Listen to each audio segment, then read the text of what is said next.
नमस्कार, मैं शिखा श्रीवास्तव और आप देख रहे हैं के भारत न्यूज। आइए नजर डालते हैं उत्तर प्रदेश स्पेशल बुलेटिन की। कानपुर कासगंज रेलवे मार्ग पर हुआ अवरुद्ध। देखिए फर्रुखाबाद से खास रिपोर्ट। कानपुर कासगंज एक्सप्रेस का इलेक्ट्रिक इंजन का हैंडल टूटा। इलेक्ट्रिक इंजन पर तार पे छूने वाला हैंडल टूटा। हैंडल टूटने से जोरदार आवाज के साथ ट्रेन रुकी। करीब 1 घंटा से आउटर पर खड़ी ट्रेन। करणी सेना भारत की प्रेस वार्ता। देखिए लखनऊ से खास रिपोर्ट। राष्ट्रीय अध्यक्ष वीर प्रताप सिंह ने की प्रेस वार्ता। बसपा ब्राह्मण सम्मेलन के बाद क्षत्रिय सम्मेलन करना चाहती है। आने वाली सरकार क्या विधानसभा में SC/ST विधेयक को पारित करेगी? आरक्षण के नाम पर सर्वोदय के ऊपर अत्याचार हो रहा है, क्या ऐसे कानून को खत्म किया जाएगा?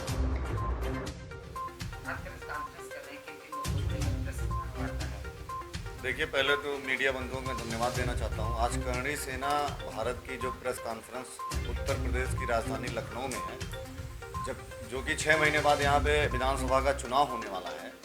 अभी बहुजन समाज पार्टी ब्राह्मण सम्मेलन के बाद अभी क्षत्रिय सम्मेलन करना चाह रही है। तो मैं कुछ बातें क्षत्रिय समाज से होने के नाते नहीं, सवर्ण समाज के होने के नाते मैं कुछ बातें सवर्णों की तरफ से मीडिया बंधुओं के सामने रखना चाहता हूँ अपने प्रेस कॉन्फ्रेंस के माध्यम से। 1989 में SC/ST एक्ट लगता है, आज तक वो चल रहा है, जबकि सुप्रीम कोर्ट कहती है कि 99% मामले इसमें फर्जी होते हैं। तो मैं मायावती जी से सवाल पूछना चाहता हूँ, अन्य पार्टियों से सवाल पूछना चाहता हूँ कि सवर्णों का वोट आप ले रहे हैं, मांग रहे हैं, लेकिन क्या आप सरकार में आते ही SC/ST एक्ट को खत्म कर देंगे? आरक्षण जैसे काले कानून को आप वापस ले लेंगे? क्या आप विधानसभा में ये विधेयक पारित करेंगे क्या कि सवर्णों के ऊपर जो अत्याचार हो रहा है, आरक्षण के नाम पे उनके टैलेंट को पीछे किया जा रहा है, क्या ऐसे चीजों को आप खत्म कर दोगे? मैं कई सवाल और पूछना चाहता हूं सरकार से। सरकार में आने वाले जो भी सरकार जिनकी बने, मैं सरकार से सबसे पहले एक बात पूछना चाहता हूं। राम मंदिर हमारे अपनों ने, हमारे पूर्वजों का मंदिर, उसमें एक भी क्षत्रिय को ट्रस्ट में सदस्य नहीं बनाया गया। इसका पूर्ण रूप से विरोध करणी सेना कर रही है और जब तक ये चीजें नहीं होंगी इसका पूर्ण जोर विरोध किया जाएगा। अमेंडमेंट लाया जाए, संविधान में परिवर्तन किया जाए, SC/ST एक्ट को खत्म किया जाए, आरक्षण को खत्म किया जाए। अगर जब तक ये चीजें खत्म नहीं की जाती हैं, हम लोग रोड से लेके विधानसभा से लेके संसद भवन को घेरेंगे। ये चेतावनी है। और माननीय योगी जी और मोदी जी को भी मैं एक चीज कहना चाहता हूं, आप लोग सरकार में है, EWS आरक्षण जो 10% सवर्णों को मिला है वो आज तक लागू नहीं हो पाया है। तमिलनाडु में आप 87% आरक्षण दे रहे हो, राजस्थान में आप 68% आरक्षण दे रहे हो, उत्तर प्रदेश में आप 10% EWS के आरक्षण को तत्काल प्रभाव से लागू करिए। सवर्णों का वोट अगर माननीय मायावती जी को चाहिए तो मैं पूछना चाहता हूं कि जो ये काला कानून आपके द्वारा बनाया गया, इसके बारे में आप क्या कहेंगी? आप एक प्रेस कॉन्फ्रेंस करिए और कहिए कि मैं ये कानून और आरक्षण के खिलाफ केंद्र सरकार को लिखूंगी और अपने राज्य में इस पे स्पेशल अमेंडमेंट लाऊंगी। तो हम लोग तैयार है ना। जहां पे हमें न्यायोचित मिलेगा न्याय, जो भी पार्टी सवर्णों को अधिकार देगी, वहां पे हम लोग चलने के लिए और काम करने के लिए तत्पर हैं। हम किसी के बधुआ मजदूर नहीं है, सवर्ण समाज किसी का बधुआ मजदूर नहीं है। थाना गौतमपल्ली क्षेत्र के 1090 चटोरी गली में 2 पक्षों के बीच हुआ आपस में विवाद। देखिए लखनऊ से खास रिपोर्ट। एक पक्ष के दूसरे पक्ष की गाड़ी के शीशे तोड़े और तोड़फोड़ में दोनों गाड़ियों के शीशे टूटे। मौके पर थाना गौतमपल्ली के सिपाही सुरेंद्र सिंह और हितेश ने पहुंचकर झगड़े को सुलझाया और दोनों पक्षों को गिरफ्तार कर लिया।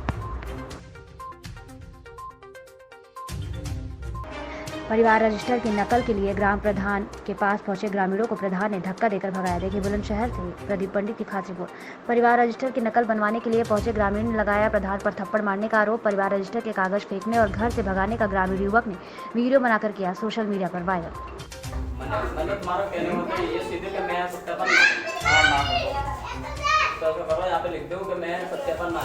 तू कौन है यार? जो है ना दादा है तू, फिर बताए ना तुम्हारा काम करने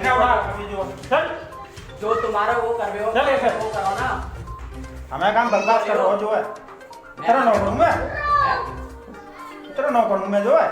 नौकर हूँ? है काम के प्रधान ना हो। चल उधर नीचे, प्रधान ना हो। हमें काम बकवास कर रहा हूँ जो है। काम के प्रधान ना हो, ये बताओ हैं? वो कर दूंगा ना, गलत काम कर दूं? गलत काम हो ये बताओ। तू दादा है कौन है? वो जा मैं ये बता एक मिनट मैं जो एक मिनट डॉक्यूमेंट चेक कर लो ना सबरे।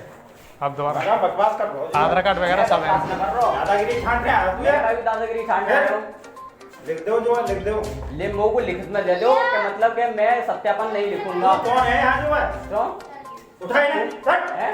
उठा।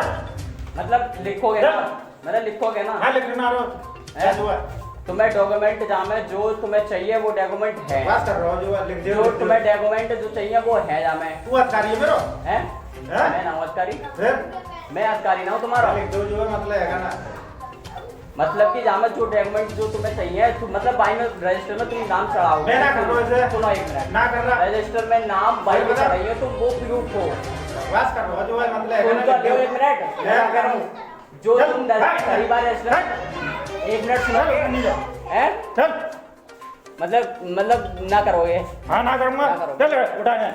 मेरा कहने का मतलब ये है कि एक बार लिख के दे दो ना यहाँ पे। हाँ तो लिख के हैं? उठा ना। ना दे रहे, वीडियो बनाओ, वीडियो बनाओ। वीडियो नहीं मारूंगा कान पे तेरे जो मार के गई हो, चल उधर नीचे मार के गई हो। नीचे उधर ओए वीडियो बना तो ढंग से, वीडियो वीडियो बना, वीडियो कर बना। चल यार। प्राचीन वस्तुओं को सहेजने का शौक। देखिए फर्रुखाबाद से खास रिपोर्ट।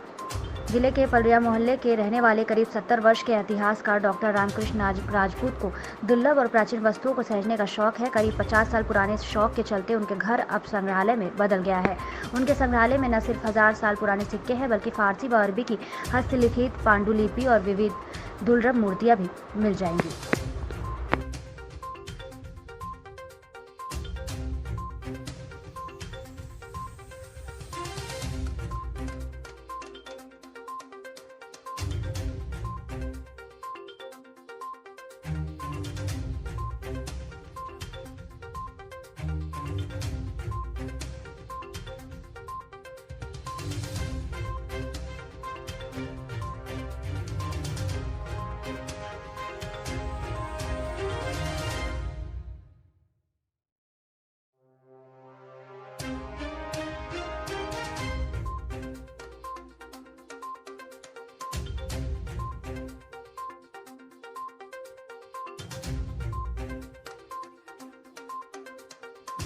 डॉक्टर रामकृष्ण राज। ये धरोहर कहाँ से कर रहे हैं, कहाँ से प्रेरणा मिली और क्या है, थोड़ा सा मामला हमें बताएं। ये शुरुआत हमने जो पांडुलिपियों, दुर्लभ पुस्तकों और जो हमारे पास जो पत्र आते थे महत्वपूर्ण लोगों के, उनसे संग्रह की शुरुआत की थी। इसके बाद ये हमारी अभिरुचि बढ़ी इसलिए कि भारतीय संस्कृति के जो दुर्लभ वस्तुएं हैं जो चोरी होकर के तस्करों द्वारा जयपुर, बम्बई, कलकत्ता और दूसरे देशों में भेज दी जाती थी, तो उस संस्कृति की हिफाजत के लिए हमने सामग्री का संकलन करना शुरू किया और आज वे उसने संग्रहालय का रूप ग्रहण कर लिया है। इस संग्रहालय में जो हमारे देश विदेश के लोग आते हैं और अति महत्वपूर्ण लोग जो वीआईपी लोग आते हैं वो उसकी प्रशस्ति हमारी विजिटर्स उसमें लिखते हैं। यहाँ पर आने वाले गवर्नर, मुख्यमंत्री, केंद्रीय मंत्री, राज्य स्तर के मंत्री, भारत सरकार के प्रशासनिक अधिकारी, आईपीएस, एचजेएस, जजेस वगैरह सब तमाम और सचिव स्तर के महानिदेशक, निदेशक सब आते रहे हैं और उन्होंने सामग्री का अवलोकन किया है। और यहाँ के जिलाधिकारी सभी लोग निदेशक, संग्रहालय निदेशालय या मुख्यमंत्री सचिवालय को पत्र लिख करके ये मांग करते रहे हैं कि जो नवनिर्मित जो अदौली में संग्रहालय बना है उसमें स्थानांतरित कर दिया है। चूँकि इसके बारे में मैंने पहले ही लिख कर दे दिया है कि मैं अपने समस्त सामग्री जिसका लगभग 5 अरब रुपए का जिसका मूल्य होगा, मैं निःशुल्क दान देने के लिए तैयार हूँ। केवल उसका नाम है doctor Ramkrishna Rajput, government museum रख दिया जाए। इस सामग्री चूँकि हमारे यहाँ क्षरण हो रहा है और नवनिर्मित जो 3 मंजिला इमारत है संग्रहालय के वो भी क्षरण हो रही है, इसलिए जनता के अवलोकनार्थ और दूसरे जनपदों के जो लोग आते हैं फर्रुखाबाद में लगे कि हमारी संस्कृति की कुछ हिफाजत हो, इसलिए ये जनहित में संग्रहालय का निर्माण होना जरूरी भी है। और हमारे यहाँ जो संपत्ति रखी है इसका क्षरण हो रहा है, ये भी हस्तांतरण आवश्यक है। अच्छा, अभी तक जो संग्रहालय 2009 में बनकर तैयार हुआ था समाजवादी पार्टी के समय में, अभी तक इसका जो संग्रहालय का है जो क्यों नहीं शुरू हुआ? अब उसका कारण नहीं कुछ बता सकते हैं। जिलाधिकारियों ने तो अभिरुचि लेकर के शासन को पत्र लिखते रहे, हमारे किसी राजनेता ने जनपद के किसी ने अभिरुचि नहीं ली। या वो खुद सक्षम नहीं था या उसकी रुचि न होने का कोई कारण हो सकता है। हमारी दृष्टिगत नहीं है। जिलाधिकारी लोग पत्र लिखते रहे और इसलिए सरकार को उन पत्रों के आधार पर ही इसका प्रारंभ कर देना चाहिए था, लेकिन नहीं हो सका है। अब पता नहीं इसका क्या बिल्डिंग पूरा अगर कुछ समय और बनी रही तो वो पूरी तरीके से ध्वस्त हो वो तो सकती है। क्षरण हो ही रहा उसका है निश्चित रूप से। ऐसी तमाम खबरों के लिए हमारे साथ बने रहिए और देखते रहिए कि भारत